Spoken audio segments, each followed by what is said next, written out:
katliam, bu kadar ölüm, bu kadar zulüm ve Türk milletine yapılan bu kadar hakareti, katliamın karşısında bizlerin rahatsız olması lazım. Eğer olan bizi rahatsız etmiyorsa o kadar şükür.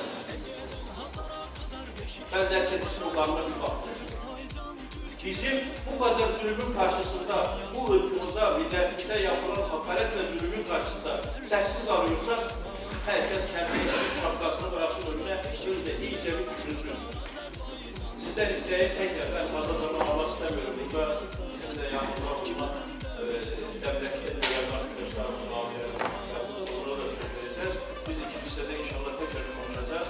Ben tekrardan sizlere hem teşkilatım adına, Türkiye'den, Gürcistan'dan, Azerbaycan'dan buna katılan ve misafirlerimize de tekrardan sizlere teşkilatım adına, şahsım adına teşekkür ediyorum. Sağ olun.